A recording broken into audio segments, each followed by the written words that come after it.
자, 오늘 말씀을 통해서 우리가 하나님께 인정받는 신앙에 대한 부분들을 우리가 좀 더 깊게 한번 생각을 해보려고 합니다. 자, 우리가 이렇게 삶을 살아가는데, 여러분, 이민사회의 삶을 살아가는 게 참 어렵습니다. 그죠? 어렵습니다. 얼굴색이 다르고 피부색이 다르기 때문에 힘든 것이 분명히 있는 것 같아요. 저 역시도 목회하면서도 제가 일을 하고 있기 때문에 이방인으로서 이 땅을 살아간다라는 것 자체가 얼마나 어려운 건지 이거를 너무나 잘 알고 있습니다. 그래도 이 동네가 좋은 것 중에 하나가 뭐냐면, 무언가 하나 인정받는 게 있으면 그게 살만한 동네인 것 같아요. 그리고 무엇인가 하나 누가 볼 때 잘한다라고 우리가 인정을 받으면 절대 그 사람을 무시하지 않는 동네가 이 동네인 것 같습니다. 제가 타일을 이렇게 하잖아요. 타일을 하는데 제가 뭐 언어가 잘 되는 것도 아니고 그렇다고 뭐 대들과 어울려서 놀 만한 상황도 안 되는데, 일을 하러 가면 그래요. 항상 매 주마다 새로운 현장을 가서 일을 시작을 이렇게 하게 되는데, 일을 하다 보면 그래요.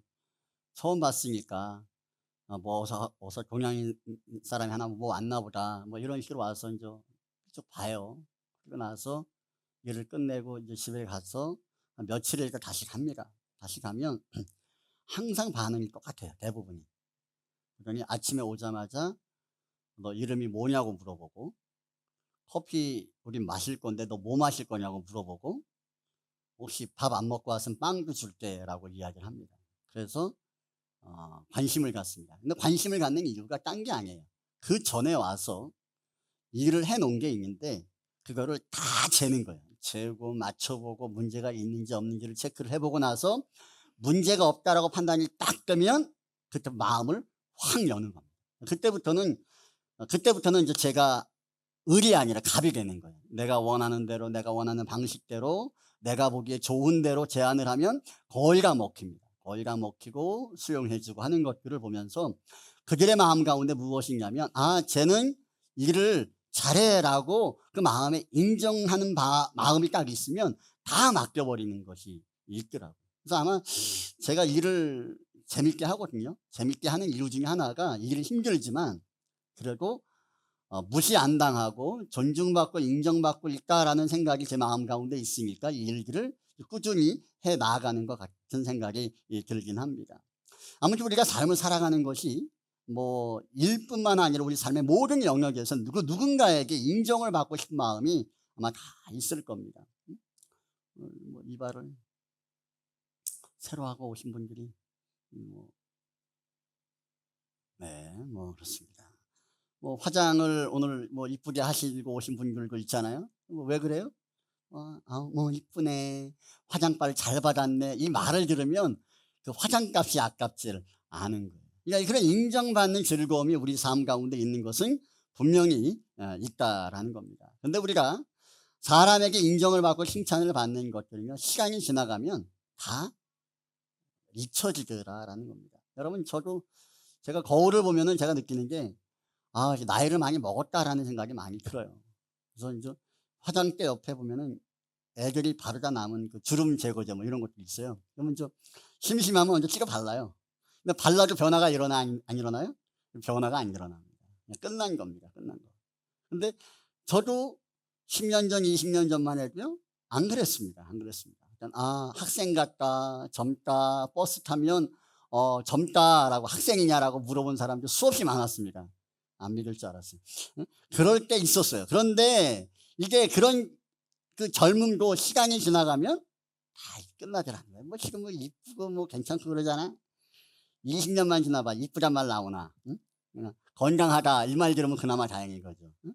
그런 말들이 세상에서 인정받고 칭찬받는 모든 것들은 다 지나가는 것이다라는 겁니다. 자, 말씀 한 절 볼까요? 베드로전서 1장 24절의 말씀을 읽어보겠습니다. 시작. 그러므로 모든 육체는 풀과 같고 그 모든 영광은 풀의 꽃과 같으니 풀은 마르고 꽃은 떨어지되. 자, 모든 육체는 풀과 같고 모든 세상의 영광들은 풀의 꽃과 같으니까 다 지나가는 거라는 거예요. 그러니까 아무리 화려한 꽃이고 풀이라 할지라도 하룻밤 지나가면 다 시들어버리는 것이 그리고 풀이라는 거예요. 꽃이라는 거예요. 여러분, 이 세상에 있는 모든 것들은요, 다 지나가는 겁니다. 제가 장담하는데 여기서 아무리 힘이 있고 능력이 있다라고 말을 해도요, 내가 볼 때는 한 80년만 있으면 여기 살아있을 사람 아마 없을 겁니다. 다 그냥 땅에 묻혀 있지 않을까라는 생각이 듭니다. 인간은 다 그런 거예요. 다 지나가는 거예요. 우리가 힘이 있다라고 능력이 있다라고 말하는 모든 것이 다 지나가는 것이다라는 겁니다. 그래서 우리가 이 세상을 살아가면서 하나님을 알고 하나님 믿는 저와 여러분들에게 있어서 우리가 어떤 것에 관심을 갖고 어떤 부분에 우리가 인정을 받으려고 애를 써야겠느냐라고 할 때, 여러분 사람과 환경과 나 자신이 아니라 하나님 앞에서 인정받는 삶을 여러분 추구하는 은혜가 있기를 주님의 이름으로 축원합니다. 성도는요, 하나님 앞에 사는 사람, 그리고 하나님께로부터 나의 어떤 평가와 어떤 말들을 듣고 인생을 마감하느냐, 이것에 우리가 포커스를 맞추어 삶을 살아가는 사람들이 바로 성도여야 된다라는 겁니다. 여러분, 우리가 교회 안에서도 보면요, 이 뭔가를 자랑하는 분들이 있습니다. 자랑하는 분들이 있는데 좀 수준이 낮은 것들을 가지고 자랑을 하는 분들이 있습니다. 어떤 분들은 나는 건강해, 나는 돈이 많아, 나는 권력이 높아, 막 이런 세상적인 가치를 가지고 내가 나은 사람이다라고 교회 안에서 자랑하는 분들이 있습니다. 또 어떤 분들은 이 몸이 건강한 걸 막 자랑을 해요. 제가 요새 헬스를 좀 하거든요. 헬스를 하다 보면요, 몸이 건강하고 훈련을 많이 한 사람들은요, 특징이 있어요. 나시를 입어요. 저같이 이게 배가 나오고 이런 사람들은 긴 팔에 긴 옷을 입고 더우면 어쩔 수 없이 벗으면서도 눈치를 살살 봐가면서 벗습니다. 근데 뭔가 몸에 자신 있는 사람은 알통을 자랑합니다. 여러분, 제가 교회 안에서 헬스를 열심히 해가지고 알통이 나왔어요. 그럼 알통을 자랑한다고 여러분 제가 좋은 목사가 되겠습니까, 여러분? 그걸 가지고 여러분 저를 인정하시겠어요? 여러분, 좋은 성도는요, 세상의 가치를 가지고 교회 안에 인정받는 것이 아니라 하나님의 영적 가치를 가지고 인정받는 것이 올바른 줄을 믿습니다. 그러니까 교회 안에서 우리가 뭘 자랑, 저 사람은 하나님을 사랑해, 저 사람은 하나님을 잘 경외해, 말씀을 따라 살아가는 모습들이 있어. 여러분, 이것이 교회 안에서 자랑거리가 되어야 되는 겁니다. 세상 가운데에서 나는 돈이 많고 힘이 있고 능력이 있어, 이걸 가지고 인정을 받으려고 하는 것은요, 상당히 수준 낮은 겁니다. 오늘 우리가 이 본문의 말씀을 통해서 함께 나누기를 원하는 것은요, 오늘 베드로라는 사람을 우리가 너무나 잘 알죠. 이 베드로라는 사람은요, 자기가 살기 위해서 자기의 안위를 위해서 주님을 배반했던 사람입니다.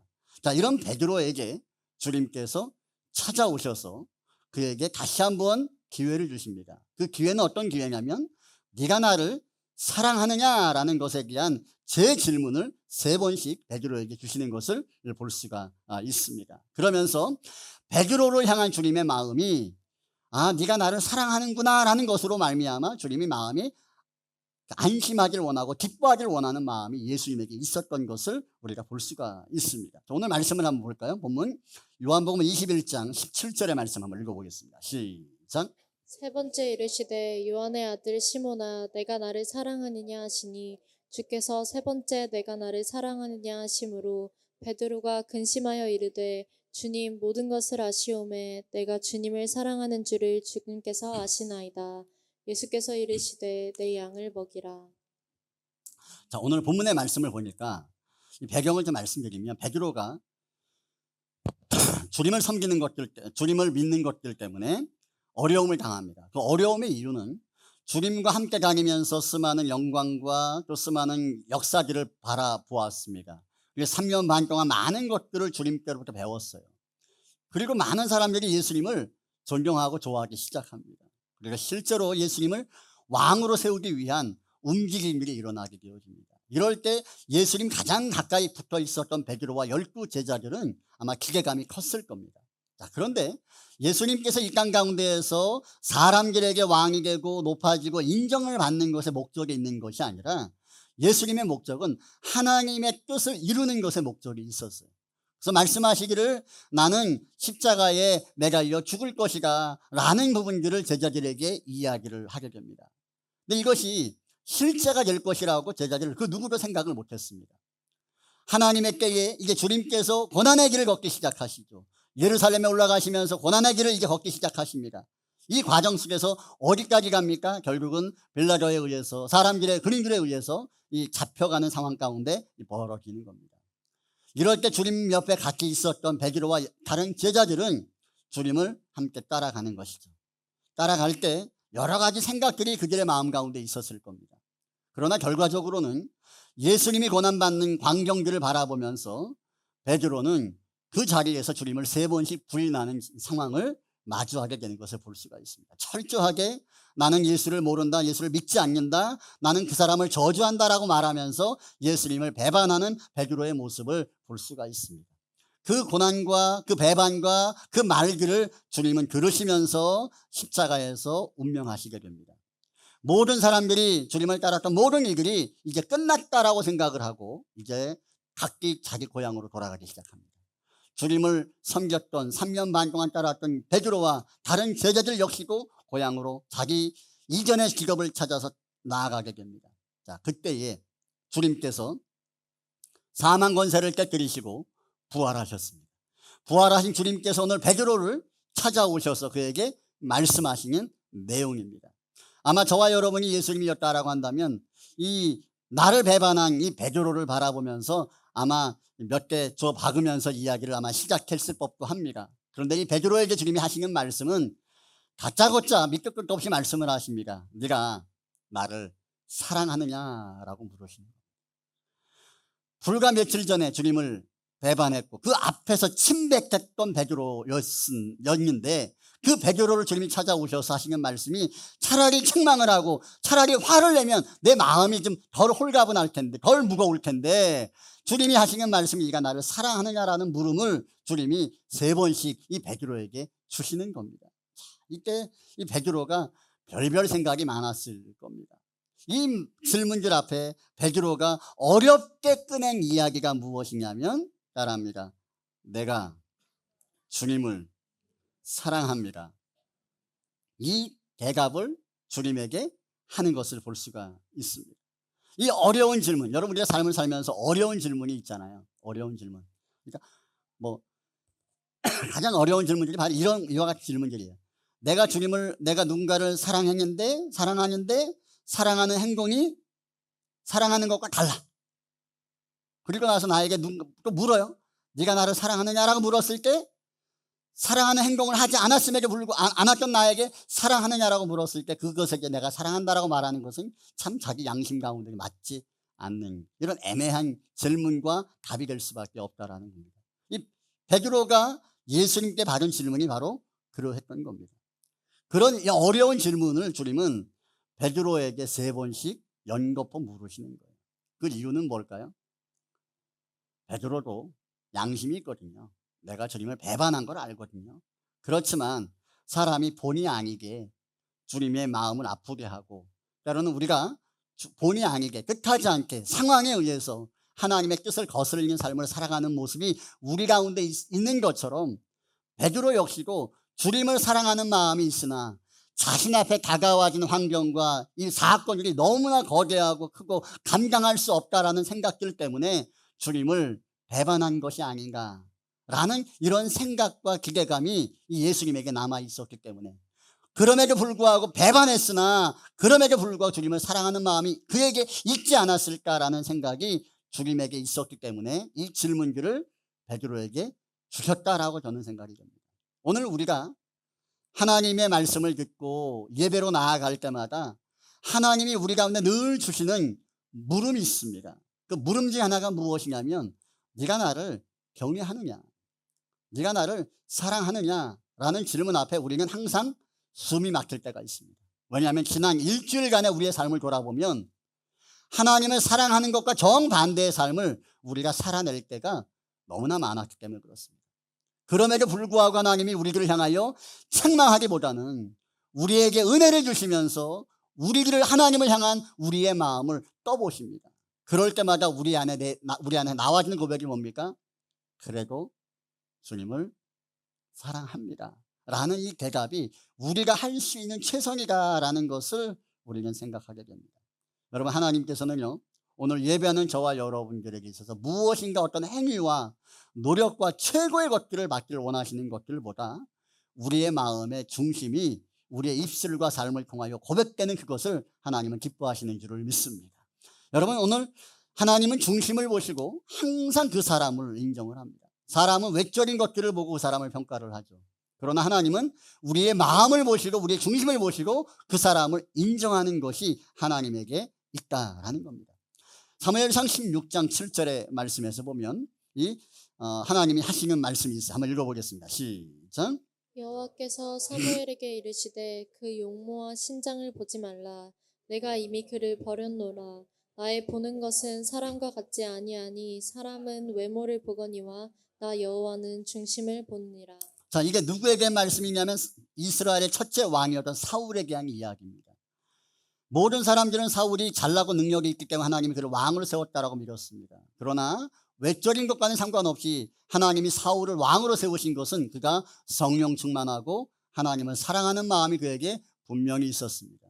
성경 가운데 여러 왕들 가운데서 예언했던 왕이라고 한다면 대표적으로 사울 왕을 이야기할 정도로 은혜가 충만한 사람이, 주님을 사랑했던 사람이 바로 사울 왕이었습니다. 그러나 그가 그 마음 가운데 하나님을 향한 중심이 무너져버리고 하나님을 사랑하는 마음이 무너져버릴 때 하나님이 그 사울을 버려버리는 것을 성경은 말씀하고 있습니다. 그러면서 하시는 말씀이 하나님이 보시는 것은 외적인 것이 아니라 그 마음의 중심을 보신다라고 우리에게 말씀하고 있습니다.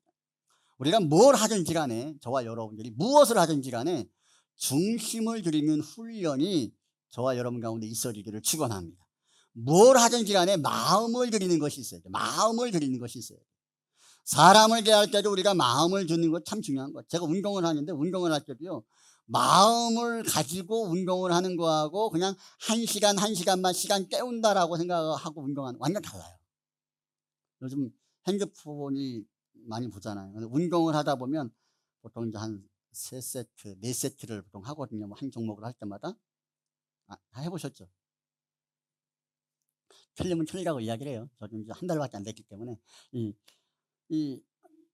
보통 한 3세트, 4세트를 합니다. 근데 사람들이 그 세트 중간마다 한 60초 정도씩 쉬거든요. 쉴 때마다 뭘 봐요? 핸드폰을 봐요. 보다 보면 1분, 2분, 3분 지나가요. 그래서 이게 뭐 인종차별은 아니지만 다른 어떤 국가의 그 나라 사람들이 3명, 4명이 와서 헬스를 하잖아요. 한 종목을 끌어안고요. 1시간 반씩 붙들고 있어요. 근데 운동하는 시간은 3명에서 30분도 안 돼. 그 사이에 수다 떨고 핸드폰 보고 이러고 이제 3명이서 돌아가면서 운동하는 거예요. 그러면 이제 한 1시간 반이 훌쩍 30분, 뭐 1시간 반이 넘어가는 경우도 있어요. 그러니까 혼자 독점하는 거죠. 근데 가만히 뭐 운동이 되는가? 운동이 안 돼요. 뭔가 그 사이사이에 다른 것에 생각을 뺏기고 시선을 뺏기면 운동에 집중이 안 돼요. 그럼 집중이 안 되기 때문에 몸이 나아지지 않는다라는 생각이 들게 됩니다.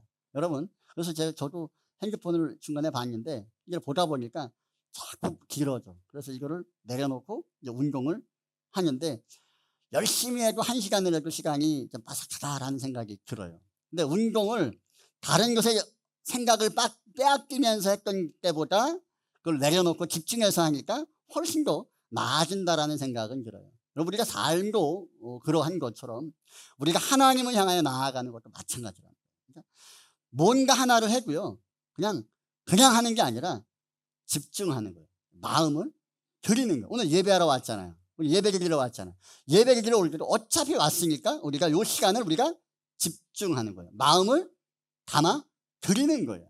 그러면 그런 이들의 예배가 분명히 다르다라는 겁니다. 우리가 교회 안에서 어떤 봉사나 어떤 섬김질을 할 때도요, 마음을 쏟지 않아도요, 다 할 수 있어요. 마음을 쏟지 않아도.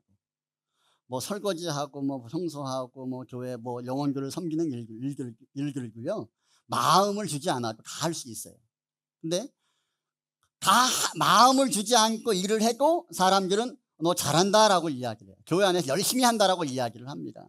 그런데 우리가 관심을 갖는 포인트는 사람이 내가 어떤 일들을 행할 때 그것을 어떻게 바라보느냐에 관심이 있는 것이 아니라 그 일들을 행할 때 그것에 담겨진 마음을 하나님께서 보신다라는 마인드를 가지고 우리가 주님을 섬기고 우리가 사역들을 감당하는 모습들이 하나님의 사람들에게 필요하다라는 겁니다. 그래서 적어도 성도들은요, 적어도 하나님 앞에 중심을 두리려는 훈련들을 해야 돼. 내가 뭔가를 하나를 할 때에 하나님을 기억하고 하나님 앞에 행하려는 마음가짐을 가지고 어떤 일들이든 여러분 시도하고 시작하는 모습들이 저와 여러분 가운데 있어지기를 주님의 이름으로 축원합니다. 신앙생활에 있어서 우리가 경계하고 조심해야 될 것 중에 하나가 무엇이냐면 형식주의예요. 이 형식주의가 뭐가 문제입니까? 마음의 중심이 무너지는 거예요. 마음의 중심이 무너지는 거예요. 바리새인들을 주님이 책망하신 이유가 뭐예요? 형식은 완벽하지만 그 마음의 중심이 무너지는 거예요. 하나님 앞에 인정받을 만한 그 마음이 없는 거예요. 그것을 책망하시는 것을 볼 수가 있습니다. 연애를 해보신 분들은 아시지만 연애를 하면서 항상 확인받는 게 뭐예요? 너 나한테 뭐 선물해 줄 거냐, 뭐 사줄 거냐, 이거를 논하는 게 아니에요. 항상 확인받는 게 뭐예요? 뭘 확인받아? 뭐? 마음. 너 나 사랑해? 너 나 좋아해? 아니 아까도 물었잖아. 아니 이게 사랑하냐고.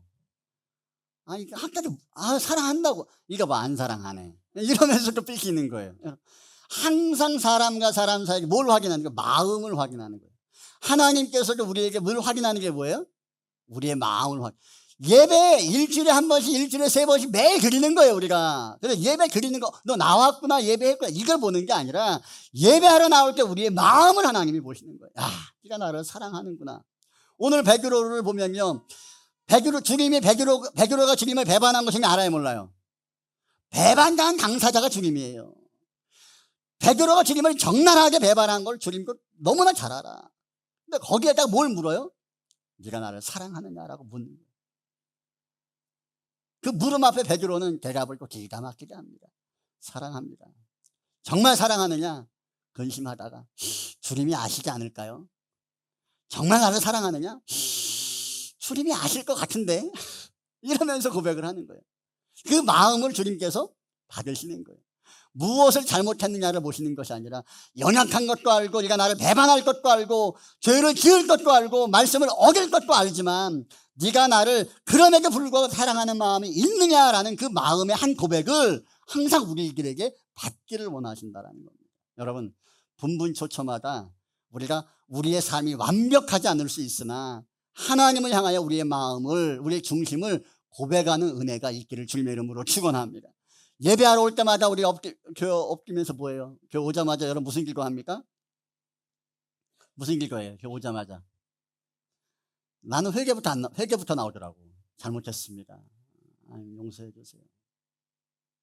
그리고 나서 죄를 용서받은 이후에 하나님 주신 은혜가 주어질 때 여전히 하나님 나를 사랑하신다는 걸 느낄 때마다 그래도 하나님을 사랑합니다 라는 마음을 고백을 드리면 하나님이 얼마나 그 은혜를 주시는 줄 몰라요. 신명기 우리 8장 2절의 말씀에서 보면 하나님이 이스라엘 백성들에게 요구하셨던 것이 있어요. 한번 읽어보겠습니다. 시작. 네, 하나님 여호와께서 이 40년 동안에 내게 광야길을 걷게 하신 것을 기억하라. 이는 너를 낮추시며 너를 시험하사 내 마음이 어떠한지 그 명령을 지키는지 지키지 않는지 알려 하심이라. 우리는 항상 우리가 뭘 기억해야 되냐면요. 하나님이 우리들을 향하여 집중하여 보기를 원하시고 확인받고 싶어 하신 것이 무엇인가를 항상 생각을 해야 됩니다. 근데 우리는 항상 생각이 보여지고 나타나지고 행해지는 것들, 결과물에 대해서 우리가 그것을 가지고 하나님 앞에 우리의 마음을 증명하려고 할 때가 많이 있어요. 그러다 보니까 마음이 없이고 주님 앞에 행하는 일들이 너무나 많죠. 그러나 하나님께서 우리 가운데 원하시는 것은요, 마음 하나라. 하나님이 이스라엘 백성들에게 가나안 땅을 주시기를 원했어요. 근데 가나안 땅을 안 주셨어요. 몇 년 동안? 40년 동안. 단 열흘이면 애굽 홍해를 건넌 시점부터 요단강을 건너 가나안 땅에 들어가는 시점까지 딱 열흘이면 가나안 땅을 들어갈 수가 있는 거예요. 그 땅을 주시기 위해서 하나님은 이스라엘 백성들을 애굽에서 구원해내신 겁니다. 그런데 광야길을 걸으면서 하나님이 그 길을 향하여 마음을 정하신 게 있어요. 나를 경외하고 나를 신뢰하지 않고 나를 사랑하지 않는 너희들을 바라보면서 내가 그 땅을 주지 않겠다라고 마음을 정해버려요. 그리고 하나님이 드디어 40년 만에 가나안 땅을 주십니다. 그 주신 이유가 뭘까요? 힘이 있고 능력이 있고 장성해서 그 땅을 주셨느냐? 그게 아니라는 거예요. 하나님 보시기에 하나님을 경외하고 하나님을 사랑하는 마음들이 그들 가운데 있음을 깨닫고 하나님 보시고 그 마음을 보시고 가나안 땅을 주신 줄을 믿습니다. 하나님이 우리 가운데 복을 주시는 건 똑같은 원리입니다. 우리가 무엇을 잘해야 좋은 결과물을 내야 하나님 복을 주시고 은혜를 주시는 것이 아니라 하나님이 우리에게 은혜를 주시고 복을 주시는 것은요, 우리의 마음이 하나님 보시기에 인정받은 바 되어지면 하나님은 정확하게 은혜를 주시는 거예요. 제가 우리 아이들에게 용돈을 줄 때도요, 10불만 주세요, 100불만 주세요라고 하잖아요. 이제 마음이 아이들을 바라본 내 마음이 꽉 차잖아요. 꽉 차면요, 나아가는 돈이 달라져요. 돈이 달라집니다. 현진이 어제 엄마 생신인데 돈 얼마 썼어? 100불밖에 안 썼어? 음식만 100불밖에 안 썼어? 1000불이 아니라? 마음이 그밖에 안 되는 거야. 너 진짜, 응? 인간이 그러면 안 되는데. 마음이 있는 것만큼 가는 거. 근데 마음이 없으면 안 되는 거야. 하나님이 우리 가운데에서 어떤 많은 일들을 하느냐, 또 큰 결과물을 내느냐라는 부분에 우리는 관심을 갖는데, 우리는 부족할 수 있어요. 제가 늘 위로받는 표현 중에 하나가 바로 이건데, 하나님이 우리에게 100을 원해요. 100. 나는 가지고 있는 게 하나밖에 없어. 근데 하나님은 100을 달라고 이야기를 해. 난 하나밖에 없어. 능력이 하나밖에 안 돼. 근데 100을 드리긴 해야 돼. 또 어떻게 하면 하나님께 100을 드릴 수 있을까요? 이게 좀 명분 쌓기인데, 저는 그런 마음을 갖습니다. 내가 할 수 있는 게 하나밖에 없지만 하나님을 사랑하고 경외함에 100을 감아서 하나를 드리는 거예요. 하나님이 몇을 받을까요? 100을 받는 거예요. 이 이야기를 가장 잘 설명하는 것이 한 여인이 예수님을 향하여 헌금했던 겁니다. 수많은 사람들이, 돈 있는 사람들이 헌금을 넣습니다. 연보를 합니다. 금을 넣고 많은 돈들을 넣습니다. 좋은 옷을 입고 와서 큰 돈을 넣습니다. 그때 돈을 넣으면서 나는 돈이 이만큼 많아, 이만큼 많이 했어라고 자랑하는 사람들도 아마 있었을 겁니다. 그 많은 사람들 가운데 허름한 옷을 입고 가난한 한 여인이 동전을 헌금함에 넣습니다. 넣었는데 동전이니까 소리 안 나게 하려고 살짝 넣으려고 넣는다고 넣은 게 땡땡한 소리가 나는 거예요. 우리는 소리 들어보면 알잖아. 이게 1불짜리인지 10cm짜리인지 이게 다 알잖아요. 던져보니까, 소리 들어보니까 이게 1불짜리네. 야, 얼마나 창피해. 사람들이 말합니다. 야, 네가 예수님을 뭘로 보고 동전, 예수님이 거지가 아닌데 이 동전 몇 개를 던져놓고 이거 헌금한다고, 아야, 너 인간이 그러면 안 된다라고 아마 수많은 말들이 나왔을지 몰라요. 옷을 입은 걸 보니까 뭐 허름하니까 뭐 네가 드려봐야 얼마나 드리겠어? 아니나 달라. 동전 떨어질 소리 들으니까 야, 아니라는 거예요. 아니라는 거예요. 근데 주님께서 뭐라 말씀합니까? 지금까지 수많은 사람들이 헌금을 넣었던 그 돈보다 이 여인이 드린 게 훨씬 더 많이 넣었다, 훨씬 더 귀하다라고 칭찬하십니다. 동전 하나를 넣는데 어떤 마음을 넣는 거예요? 주님을 최고 사랑하는 마음을 가지고 헌금하는 거예요. 여러분, 우리가 주일날 저도 헌금을 하지만, 여러분이 헌금을 할 때 제가 기도할 때 그런 기도를 해요. 하나님, 그 마음에 담긴, 물질에 담긴 그 마음을 보시고, 하나님 그 마음을 보시고 하나님 복을 주시고 은혜를 주세요라고 이야기합니다. 돈이 얼마냐, 헌금을 얼마 했느냐, 이게 중요한 게 아니에요. 거기에 담긴 우리의 마음이 중요한 거예요. 동전은요, 헌금은요, 재정부에서만 관여하는 거예요. 그러나 그 물질에 담긴 마음은요, 하나님이 관여하시는 줄을 믿습니다. 하나님이 그 마음을 받으시는 거예요. 그러니까 우리가 모든 크고 작은 일들을 할 때 우리의 마음을 담아드리는 것들이 훈련이 되어야 됩니다. 오늘 베드로를 바라볼 때 우리는 그런 생각할 수 있습니다. 제가 주님을 대놓고 배반한 인간인데 주님이 너희가 나를 사랑하느냐라고 물었을 때 너는 사랑한다 말하면 안 돼. 우리는 그렇게 생각할 수 있어요. 너는 인간이 그러면 안 돼. 너는 주님을 사랑할 자격이 없어. 그러니까 너는 죄송합니다, 미안합니다 라고 말해야 돼 라고 우리는 생각할 수도 있어요. 우리 양심상. 근데 주님께서 베드로에게 원하셨던 것은요, 미안합니다, 잘못했습니다, 이걸 원하시는 게 아니에요. 비록 넘어졌고 비록 실패했으나 그럼에도 불구하고 주님을 향한 기대와 주님을 향한 사랑의 그 마음들이 내 안에 있다라는 그 고백을 주님은 그 누구보다 듣고 싶어 하셨다라는 겁니다. 베드로가 주님을 향하여 이 고백을 드렸을 때 주님은 수많은 사람들이 주님을 환호했던 수많은 그 인기보다 이 베드로의 말 한마디를 훨씬 더 기뻐하시면서 그에게 맡기시는 것이 무엇이냐? 하나님의 마음을 그에게 전달해 주십니다. 말씀을 한 절 볼까요? 본문에 17절 21장 17절 다시 한번 읽어보겠습니다. 시작. 세 번째 이르시되 요한의 아들 시몬아 내가 나를 사랑하느냐 하시니 주께서 세 번째 내가 나를 사랑하시나 하심으로 베드로가 근심하여 이르되 주님 모든 것을 아시오매 내가 주님을 사랑하는 줄을 주님께서 아시나이다. 예수께서 이르시되 내 양을 먹이라. 주님이 말씀합니다. 네가 나를 사랑하느냐? 주님 사랑합니다. 정말 정말 사랑한다니까요. 주님이 아시지 않습니까? 내 마음을. 왜 모르시겠어요? 그 사랑하는 마음이 주님이 딱 들으시고 확인하시네. 그래 네가 나를 사랑하는구나. 네가 나를 사랑하는구나. 근데 주님이 지금 이 부활하신 이후에 이제 하나님 나라 올라가셔야겠는 거예요. 이 세상에 있을 수가 없는 거예요. 근데 주님이 3년 반 동안 사역하시면서 가장 크게 마음에 두었던 대상이 있어요. 그게 누굽니까? 주님을 십자가에 못 박은 인생들, 주님을 거절한 수많은 사람들, 그 사람들을 구원하기 위해서 주님은 십자가를 지셨는데 그 길을 품고 그 길과 함께 할 수 있는 상황이 되어지지 않는 거예요. 그런 중대한 문제들을 앞에 주님의 마음의 근심이 뭐예요? 내가 이 사람들을 구원하고 이 사람들을 하나님께로 이끌어야 되는데 이 일들을 누군가에게 맡길 사람이 없는 거예요. 누군가에게 좀 맡기고 싶은데 맡길 사람이 없는 거예요. 그런데 주님이 그 마음의 주님의 가장 중요한 그 마음들을 누구에게 맡기냐면 자신을 배반했던 베드로에게 맡기는 겁니다. 하나님은요, 하나님이 우리의 마음이 하나님 앞에 인정된 바 되어질 때 하나님은요 가장 중요한 것들을 우리에게 말씀하십니다. 하나님이 가장 귀한 것들을 우리 가운데 명령하십니다. 그것이 하나님의 마음인 거예요. 오늘 본문의 주님은 베드로에게 말씀하십니다. 네가 나를 사랑하느냐? 너 그래? 나 사랑해? 그렇지. 그럼 너 내 양을 먹여. 내가 제일 중요한 관심 있게 여기는 게 뭔지 알지? 영혼이야. 이 영혼은 내가 할 수 없는데 네가 좀 맡아줬으면 좋겠어. 네가 좀 감당했으면 좋겠어. 라고 베드로에게 이 사역을 맡기시는 것을 볼 수가 있습니다.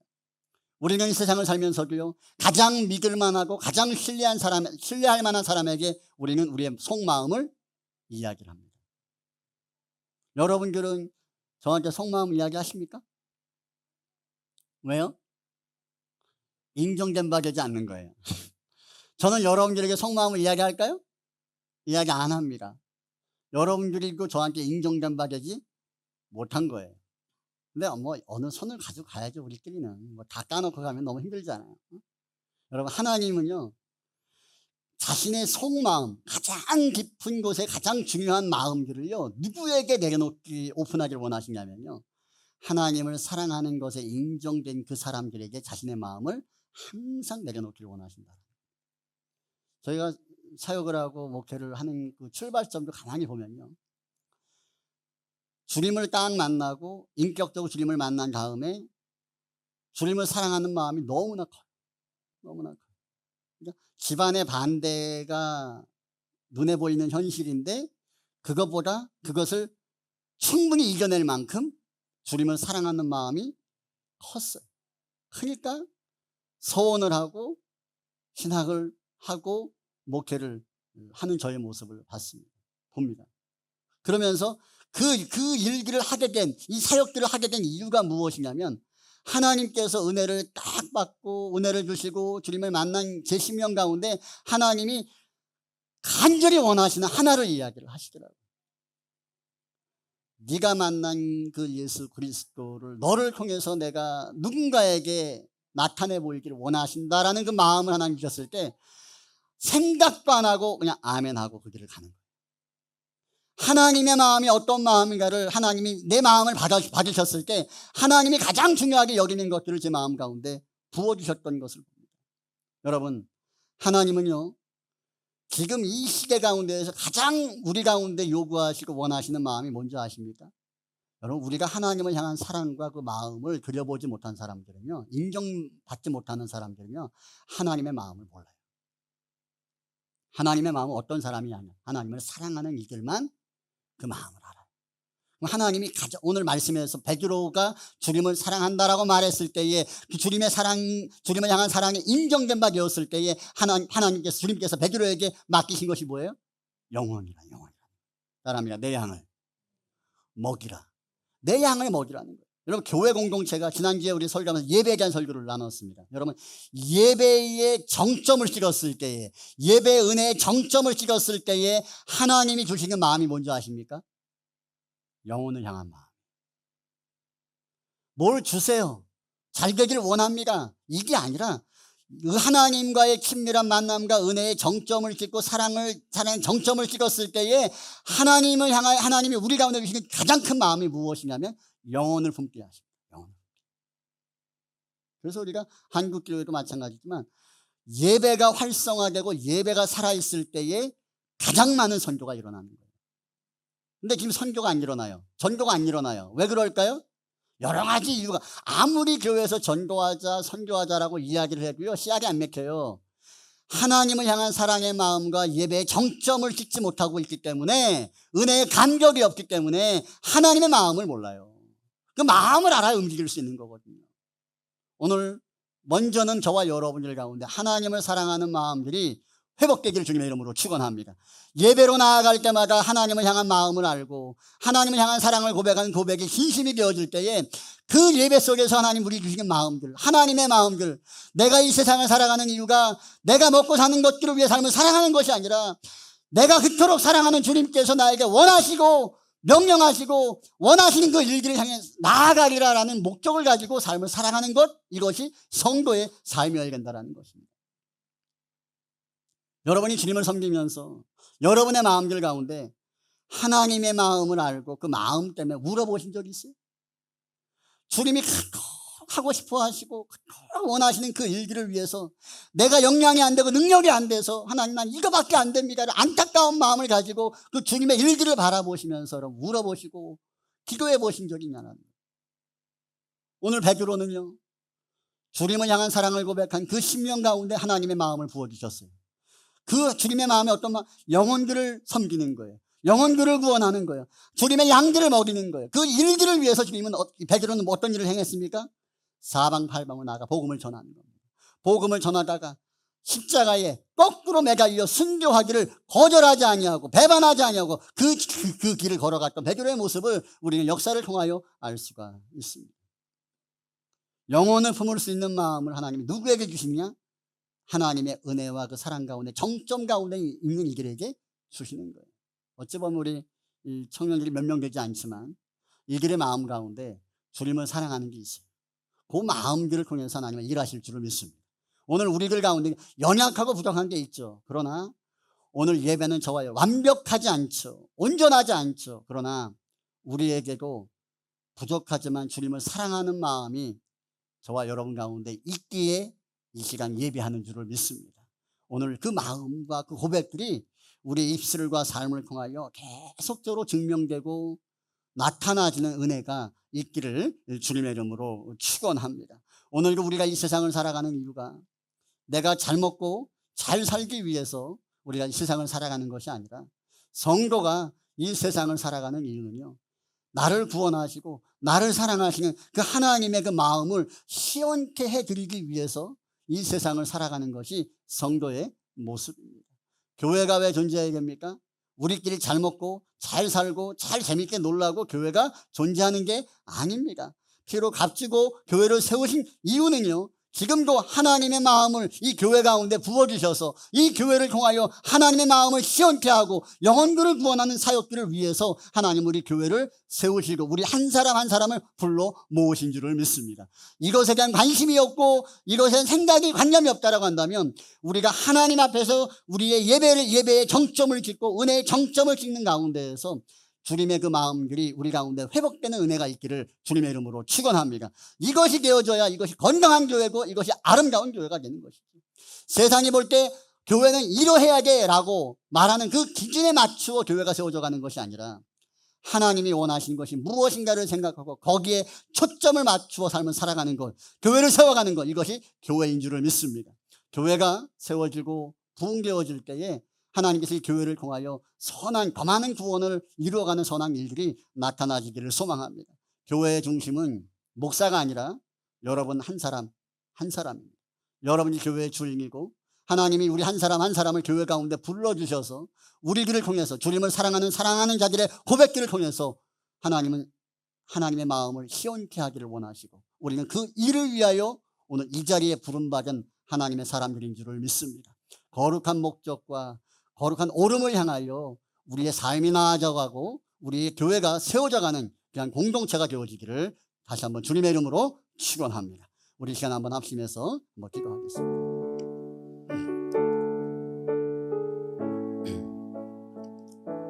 우리 시간 한번 기도할 때 하나님,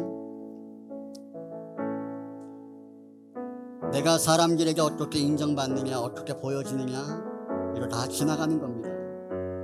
성도의 관심은 세상이 나를 어떻게 보느냐가 아니라 하나님이, 내가 사랑하는 주님이 나를 어떻게 바라보시고 내 믿음을 어떻게 바라보시고 나를 어떻게 여기시느냐, 이것이 참 중요한 것이죠. 하나님, 나로 하여금 나의 관심이 주님이 나를